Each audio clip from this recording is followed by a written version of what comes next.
Undertale. By far the single worst thing ever. That's right, worse than Hitler-branded Brussels sprouts. Undertale, more like Underfail.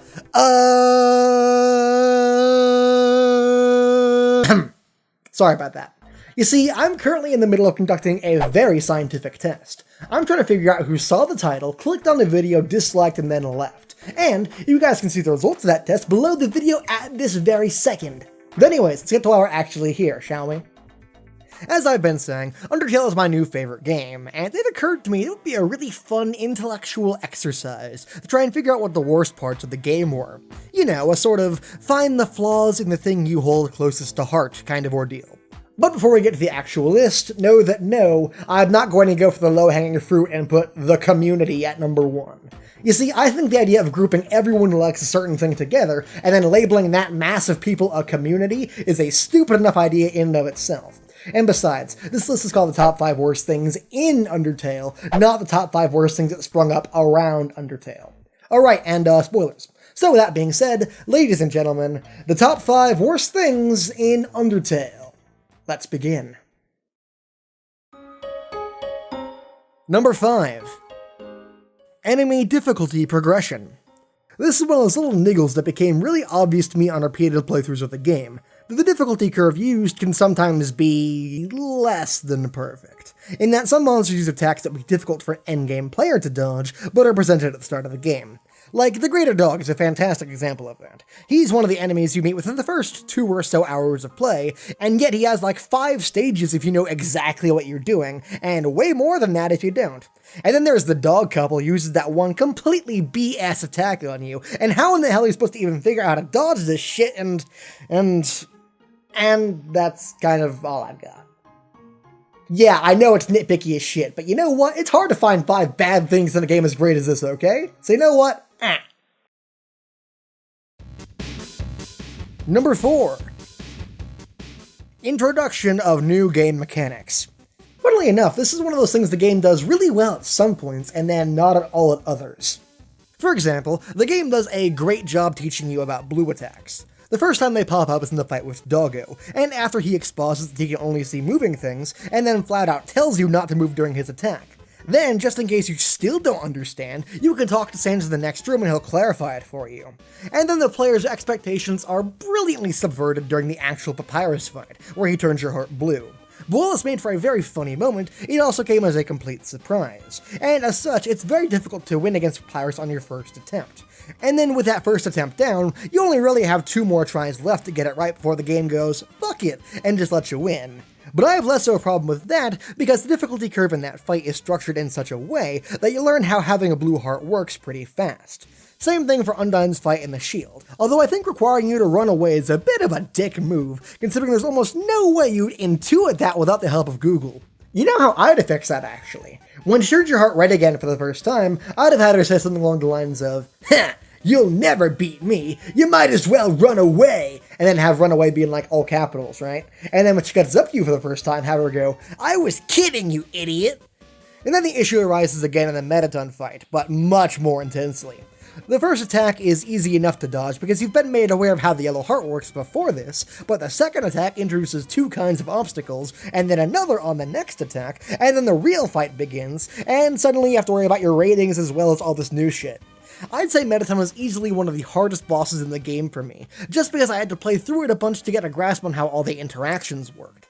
And this is also a really easy fix, because you meet and fight Metaton several times before the actual boss fight with him, and this would have been a fantastic time to gradually introduce his mechanics, like the bombs, retractable arms, rewind, mini Metatons, and whatnot, before also throwing the ratings mechanic into it. Number 3. Lack of graphical detail. And I'm specifically talking about the ruins, new home, and the overworld sprites for some of the main characters. And I think out of everything, the overworld sprites are what bug me the most, even though they really have like the least reason to. For example, some of them are okay, like Monster Kid, Undyne, and Toriel look alright, But then you have sprites like Papyrus, who doesn't even look like he's smiling here, but instead has giant buck teeth, Asriel, who looks like a fucking marshmallow that got stuffed into a t-shirt, and Flowey, who's lost all ability to show emotion except by literally placing his battle sprite on top of his face. In fact, the inability for overworld sprites to convey any emotion is a reoccurring problem. I mean, you can have Alphys talking about how she was considering the possibility of suicide, and then if not for her battle sprite conveying all the emotion of the scene, you'd be left with her dorky, eternally smiling overworld sprite completely killing the mood. But that's a minor quibble, because like I said, we do actually have the battle sprites to convey emotion when necessary. Now, the considerably bigger problem is that the ruins look like absolute shit. Now, that wouldn't really be an issue except A, you spend like the first hour of game time in the ruins looking at the same boring ass wall and floor textures, and B, Undertale's one of those go-in blind games like the Stanley Parable, and about all you can show most people is screenshots of the ruins. But I've had people dismiss the game offhand because they don't know the game has levels as beautiful as Waterfall or as detailed as Hotland. They rightfully assume the rest of the game looks like the screenshots presented, and while they're wrong in that assumption, yes, you also can't blame them for having it.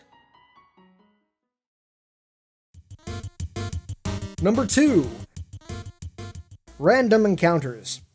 So if you don't know, Undertale rarely uses actually random encounters for monster battles, because the vast majority of it all is predetermined. For example, you'll always fight Frogget here, Aaron here, Sundari Plain here, etc.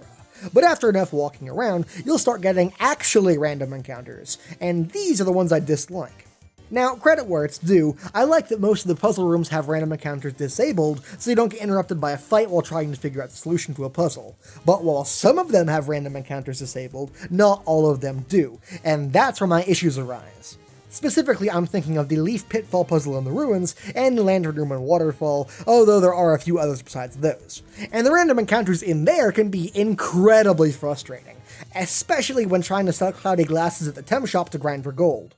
And aside from existing solely because other RPGs do it, I cannot for the life of me think of a good reason why you need to spare a monster again if you already spared it prior.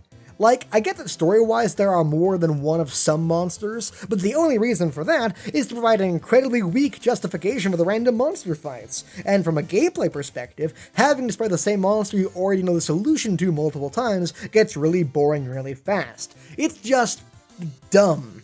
Really, really, really, really dumb. Number 1. You can't save Code Pro! Oh, Asriel, I'm so sorry. I tried to save you, I really did, but the game, it won't let me. Oh, Asriel.